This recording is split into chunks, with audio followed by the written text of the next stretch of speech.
speaking of Nazis, can we talk a little bit about? I didn't get to read as much about it, but I saw the references about like the Nazi call centers. What's going on with the Nazi Yeah, call okay, centers? great. Yeah, great story. Yeah. So like, yeah, it's one of my favorite stories that I wrote on, honestly. So, like to begin with, I guess it's just important. So, to begin with this in Ukraine, in all of Eastern Europe, in like there's not many jobs. Loads of people work in call centers, right? And also often call centers for gambling as well. Person I know, she worked at a gambling call center for a long time and all that shit as well. It's all like money laundering as well. Lots of it's involved with like all these gambling companies, and it's basically like a gray banking system and stuff. But Mhm. anyway, but then also there's a whole thing of scam call centers, which are really big in Ukraine. One interesting thing, like I mean, one interesting example of this shit is like there's this like the criminal, the evolution of the criminal scene in the post-Soviet world. There's like this top level organized crime guy, the Mexican, Russian guy, but he went to Ukraine in 2014 and started up all these call centers and stuff because he was imprisoned in Russia, but then he like left or whatever, and he went to Ukraine where he wouldn't be prosecuted. Mhm. Classic Russia-Ukraine story where like some freaks leave Russia and go to Ukraine. Same with the Nazis and stuff. But this is just an Mhm. organized crime guy. But he set up a bunch of call centers as well.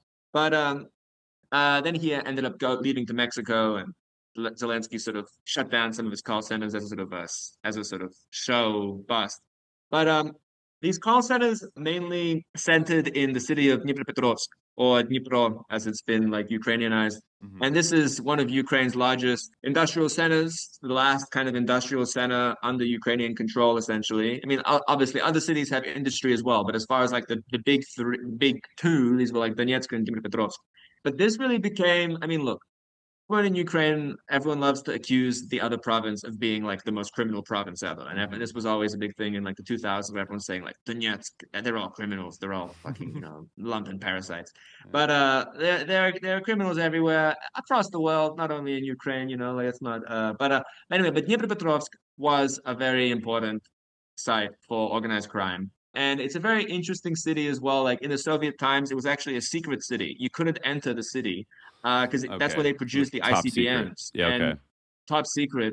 And Dnipropetrovsk and Donetsk. Donetsk is like, Donbass. That's where like, it's where like the separatists originally were and so on. Mhm. Dnipropetrovsk and Donetsk, these were like cities that were fighting on this. These were like incredibly powerful cities in the Soviet Union. They were half of all of the, like 70% of all of the officials in the US, in the Ukrainian Soviet Republic. They were all from Dnipropetrovsk by the end of the Soviet period.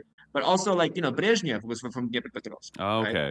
So, like, you had this whole thing of the Dnipropetrovsk clan towards the end of the Soviet Union, where like all of these top officials were all from Dnipropetrovsk, and they were playing a really important, crucial, like they had their own sort of elite clan going. And Donetsk also did from the 30s. The Donetsk clan developed earlier on this because this was like the Under classic Stalin.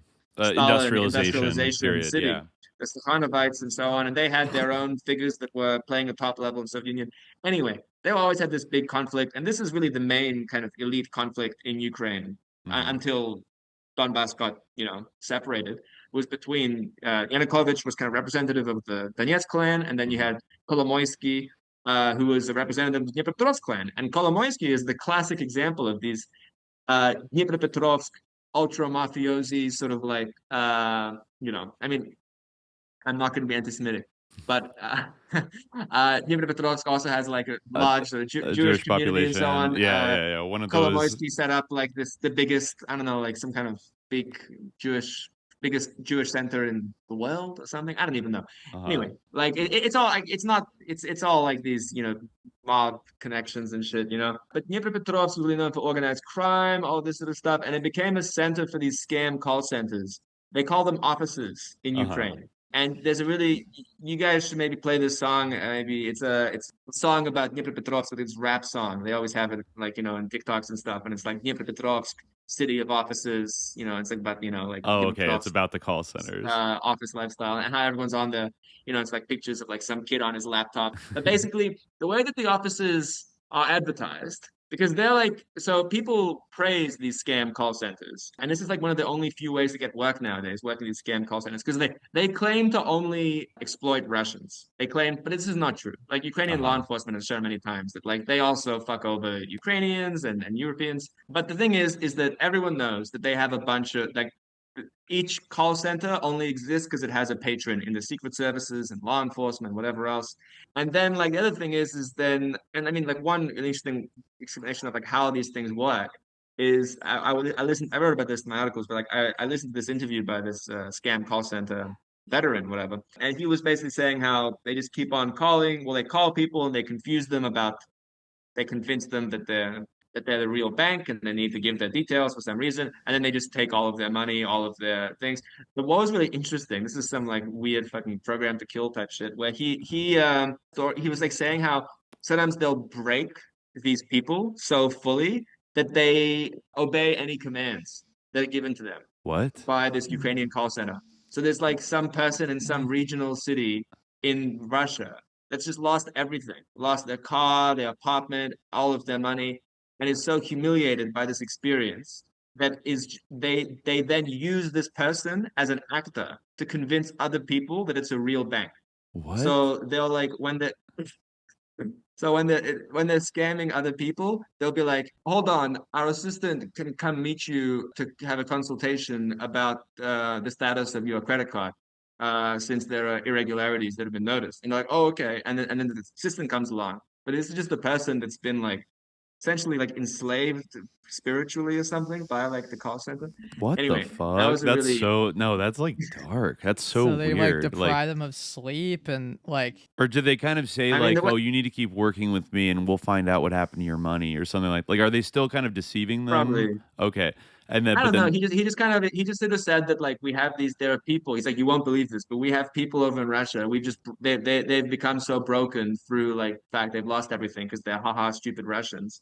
I'm sure they do the same shit with people in Ukraine as well. You know, probably. like I'm sure they yeah. got the same stuff. You know, I don't know. Maybe they keep them on some sort of trickle of I don't know who the fuck knows. But it's like yeah, some I real guess dark that stuff. makes But sense in a way because like some people like are just like I remember reading that story about like that financial analyst like who fell for that scam like that the Right. CIA was like gonna come into her house and like scare her kids or something, ended up giving like some random guy in a car like her entire savings in cash to take out from a bank like $50,000 or something, Yeah. something crazy. Yeah, yeah, I remember. And yeah, so I guess like if you're just accepting all these things, you know, and no one says anything to you, like I almost hmm, feel like you could like cuz in that situation, it was only like when she actually got into contact with somebody else that they were able to be like you're being scammed.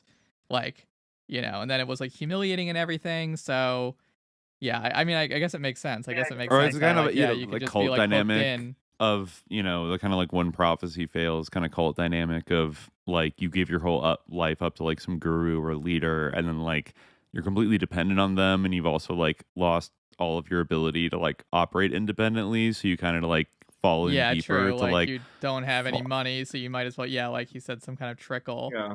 Yeah, It's yeah, also like yeah. humiliation. I feel like it's like you don't want to Exactly, admit yeah. Admit it Yeah. like to yourself, exactly. That's another factor I think too. Like that so I yeah, and remember also like that was a the similar yeah. dynamic on actually now that I think about it, like I only watched this like during the peak like pandemic, but like 90 Day Fiance. I remember they had a guy who was like in love on the internet with some beautiful Ukrainian woman, and this is probably filmed in like 2019, so before the war, but that guy went like 2 seasons of that show, and it's like reality TV, so you never know, but they did seem to find like some weird people on this show and like follow them around. This guy was basically, it looked like he was working. He was like in a relationship with a call center, fake call center person, but had sent them mm, like over $100,000 or something like that, like to his girlfriend who he had never met in person. And then he goes to Eastern Ukraine, like to a region near the Donbass, and like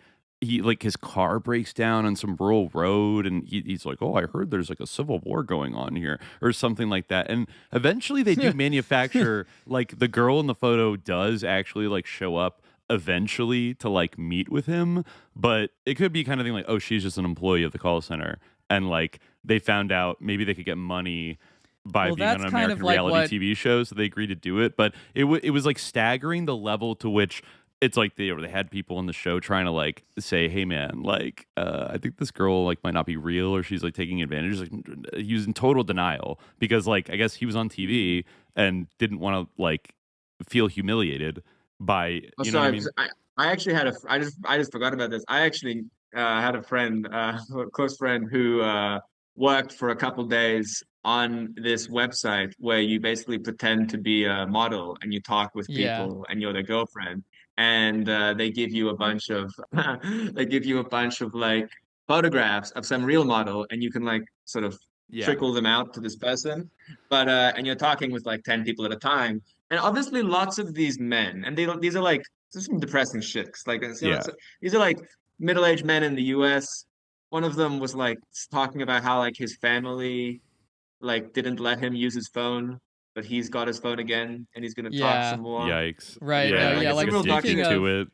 speaking of They're Andrew just Tate, I addicted. feel like that was his whole business model, right? Who? Basically, Andrew Tate, that's like how he made all of his money by running a business like Mm. that, like Oh yeah, I webcam think so. models who Yeah, like webcam. seduce men and like Hmm. get or like quote unquote seduce, like get into like these sort of fake parasocial relationships with men and then like Yeah, ask Mm. them for money endlessly. And that's like and Andrew Yeah. Tate gives like the women like 5% of the money and he keeps it for right. himself and like buys a Bugatti.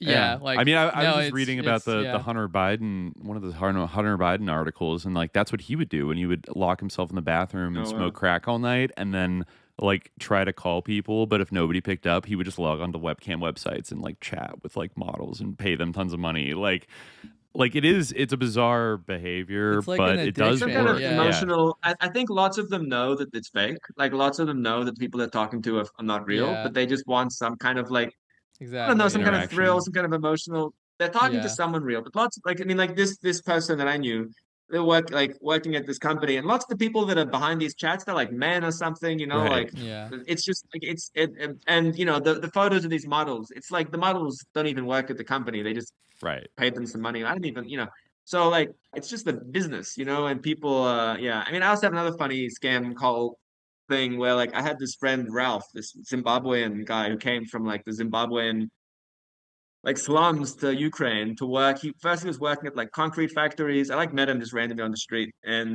we got drinks a couple times. He was a really cool guy, and first working at like concrete factories, and it was really shit. And he got like lots of crazy racist abuse. Like one time, like the concrete, like at the factory, they gathered all of the black guys and they gave them like an HIV test, an injection, and then they just sent them home. You know what I mean? Like Jesus. some Yeah, real evil racist shit. You know, shit. like and but then basically he got a job at a call center and got some good money. And but I remember like I met up with him and he was like, oh yeah, you know, basically what the job involved. This is in Kiev, right? So he, I mean, to be fair, like this guy's from like, you know, he's saving money for his like what's it, baby daughter or whatever in Zimbabwe, and his mother has like a funeral business he wants to like invest in, and they're like from like yeah, you know, so he's like making money. I respect it, you know, the grind. But anyway, like his job involves basically like they're calling, it's like there's some kind of ads on YouTube videos. And it was like invest some money and you'll get X% return. Hmm. And this was in COVID and there was no quarantine in Ukraine. So like we were doing whatever we want. But this was in COVID, and so but there were like Australians or whatever who were trapped, couldn't leave their home. And some pensioner was like, okay, whatever, fuck it, and put in his details. But Yeah. once you put in the details, you'll get calls from this call center every single day. And no matter, even if you change the phone number, they'll still be able to find your like IP address or some shit, Oh and they'll my call you God. again. So Ralph said that he would just be calling these guys every day, and they would drive them to mental exhaustion, and they would just break down. And they're like, okay, sure, I'll pay $150. And the way that the call centers work is like the call center is registered in France, apparently, but they have like a separate level on each level, like one level of Africans, and they all speak English. Another Yeah. level of like North African Arabs who speak French, and they call French customers, and so on, so on. And then Indians also who speak English and whatever. Wow. So it's like a serious big business. And the way it works is like if you get you need to like get I think like $700 a month to keep your job. Otherwise, they fire you. So it's like incredibly competitive. And Jesus. Everyone, a lot of and drugs, I Ralph, bet. Yeah.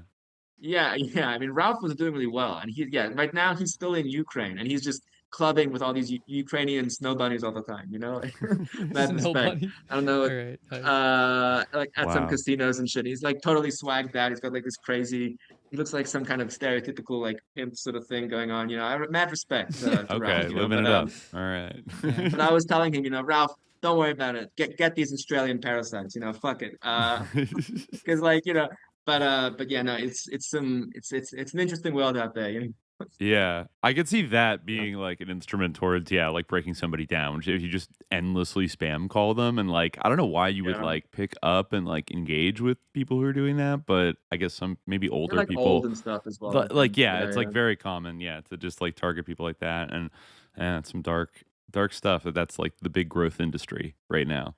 But Uh, then, but then we got to get back to the call centers themselves. And like, I sure. mean, so they've become really big in wartime. And basically, what happened, like, there was one interesting thing in 2023, a video was released showing this like strip club party at a Petrov's office, and there were all these like naked strippers.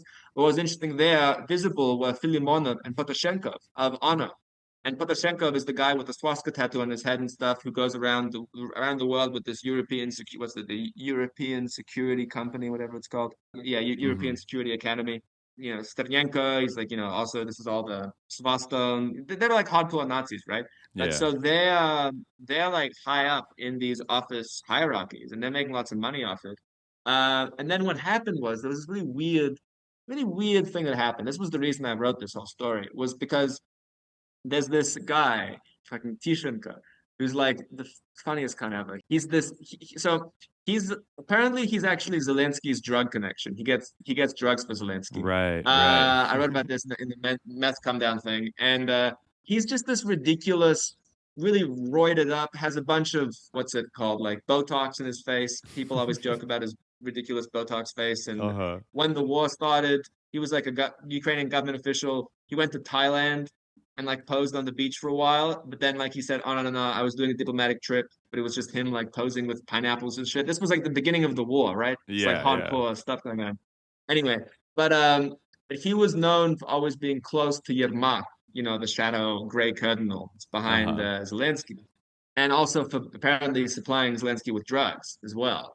And anyway, and Tishenko, who everyone just loves to make fun of because he's just so ridiculous, and he's always like declaring that basically he declared that he was going to wage a war against scam call centers, and he went to Dnipropetrovsk. This was like earlier this year, Hmm. and with like a weird private, like basically with his own private army, these Okay. random people with guns, and he was just walking around with like 20 people with guns without any badges, just people with guns, and they were like walking around Petrovsk trying to like shut down the call centers. And they released a photo of them like shutting down some call center, and it was funny because one of Tishenko's guys has this big like fucking like swastika tattoo as well. They're all like they're all in it. Yeah. But and he said that like these scam call centers are raising money for private armies to depose Zelensky in a coup. And he also made some kind of